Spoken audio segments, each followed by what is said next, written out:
সুপ্রিয় ষষ্ঠ শ্রেণীর শিক্ষার্থী, আজকে তোমাদের অনুসরণী 1.4 এক নম্বর যে ক, খ, গ এই তিনটি অঙ্ক আছে আমরা সেটি সমাধান করব। এর আগে 1.3 সমাধান করেছি, প্লে লিস্ট থেকে দেখে নিবি। চলো দেখি আজকের অঙ্কগুলি। 1 নম্বরে বলতেছে কি, নিচের ভগ্নাংশগুলো যুগল সমতল কিনা নির্ধারণ করি। অর্থাৎ এটাকে আমাদের দেখতে হবে। দেখো, প্রথম অঙ্কের ডাক হলো ক নাম্বার, এটি হলো অঙ্কের ডাক। এই অঙ্কগুলি কিভাবে শুরু করতে হবে চলো দেখি। এখানে আছে লব এবং হর, লব এবং হর। দেখো, তাহলে আমাদের কি করতে হবে, এভাবে লেখা শুরু করতে হবে। খাতার মধ্যে প্রথমে লিখবে এখানে, তারপর কি করতে হবে, প্রথম ভগ্নাংশের লব গুণন দ্বিতীয় ভগ্নাংশের হর। লব কোনটা, এই হলো, এই অংশের লব হইল 5 আর এই অংশের হর হলো কত, দেখো 24। এটি এবং এটি আমরা কি করব, গুণ করব। গুণ করলে হবে কত, 120। তাহলে 5 এবং 24 গুণ করে পেলাম 120। এখন আমরা 8 এবং 15কে আবার এইভাবে গুণ করব, কিন্তু কথাটা একটু ঘুরিয়ে নিতে হবে। কিরকম, দেখো, প্রথম লাইনে লেখা হয়েছিল প্রথম ভগ্নাংশের লব, আর দ্বিতীয় লাইনে লিখবে প্রথম ভগ্নাংশের হর গুণন দ্বিতীয় ভগ্নাংশের লব।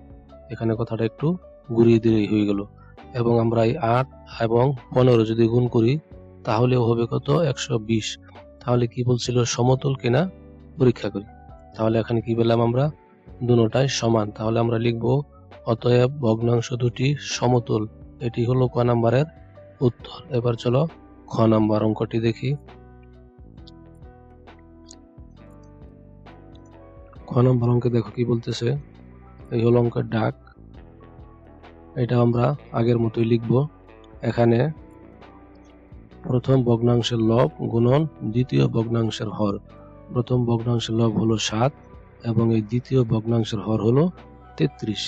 এই দুইটি যদি আমরা গুণ করি তাহলে পাবো 231। এখন দ্বিতীয় লাইন দেখি, প্রথম ভগ্নাংশের হর দ্বিতীয় ভগ্নাংশের লব অর্থাৎ 11 এবং এই 14 যদি আমরা গুণ করি তাহলে পাবো কত, 154। তাহলে কি এই দুটা কিন্তু মিল নেই। তাহলে আমরা এখানে কি লিখব, অতএব ভগ্নাংশ দুটি সমতুল নয়। প্রথমটা সমতল ছিল, এটি সমতল নয়। তাহলে এটি হলো কি খ নম্বরের উত্তর। এবার চলো ছোট গ নম্বর দেখি। ছোট গ দেখো, এটি হলো অঙ্কের ডাক।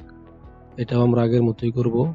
এখানে প্রথম ভগ্নাংশের লব গুণন দ্বিতীয় ভগ্নাংশের হর সমান সমান এই 38 গুণন 150 হইল কত, গুণ করে দেখবে 5700।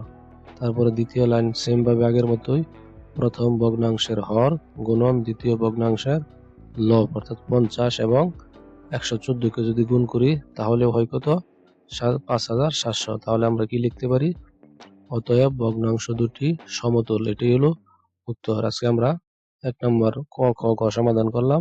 আগামী পর্বে ইনশাল্লাহ 2 নম্বর অঙ্ক সমাধান করব। সেটি পেতে চ্যানেলটি সাবস্ক্রাইব করে রাখো। ধন্যবাদ।